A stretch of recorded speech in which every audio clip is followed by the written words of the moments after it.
বগুড়া শহরের টিএনটি ভবনের বেহাল অবস্থা নিয়ে স্থানীয়দের মধ্যে উদ্বেগ বেড়েছে। ভবনটির বিভিন্ন স্থানে ছাদের পলেস্তারা খসে পড়ে ভেতরের রড উন্মুক্ত হয়ে গেছে। একাধিক কলামে দৃশ্যমান ফাটল দেখা যাচ্ছে। দীর্ঘদিন ধরে এমন অবস্থায় ভবনটি পড়ে থাকলেও প্রয়োজনীয় সংস্কার বা নিরাপত্তামূলক ব্যবস্থা দৃশ্যমান নয় বলে দাবি করছেন নগরবাসী। সরেজমিনে দেখা যায় ভবনের বিভিন্ন অংশে অবকাঠামোগত ক্ষয়ের স্পষ্ট চিহ্ন রয়েছে। কোথাও পলেস্তারা খসে পড়েছে, কোথাও কংক্রিটের স্তর নষ্ট হয়ে রড বেরিয়ে এসেছে।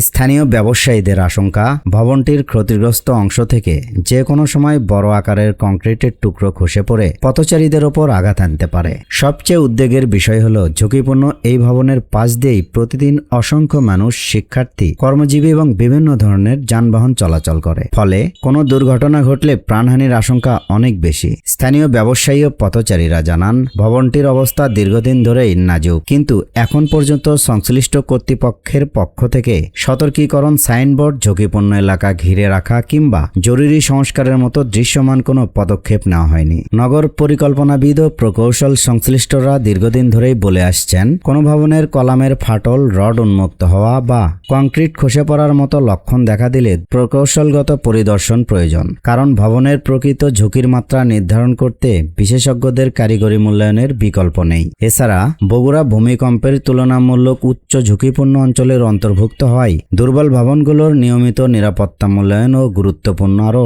বেড়ে যায়। স্থানীয়দের প্রশ্ন, কোনো বড় দুর্ঘটনা ঘটার পরই কি সংশ্লিষ্ট কর্তৃপক্ষের টনক নড়বে, নাকি সম্ভাব্য প্রাণহানি এড়াতে আগে ভাগেই নেওয়া হবে কার্যকর উদ্যোগ? এই বিষয়ে টিএনটি ভবনের দায়িত্বপ্রাপ্ত কর্তৃপক্ষ সংশ্লিষ্ট দপ্তরের অতি দ্রুত কার্যকর ব্যবস্থা নেওয়া উচিত বলে মনে করছেন নগরবাসী। সচেতন নাগরিকদের দাবি, অবিলম্বে ভবনটির প্রকৌশলগত নিরাপত্তা পরীক্ষা, ঝুঁকি নিরূপণ এবং প্রয়োজনীয় সংস্কার বা বিকল্প ব্যবস্থা গ্রহণ করা হোক। কারণ একটি অনাকাঙ্ক্ষিত দুর্ঘটনা ঘটার পর দায় নির্ধারণের চেয়ে আগে থেকেই প্রতিরোধমূলক ব্যবস্থা নেওয়াই সবচেয়ে জরুরি।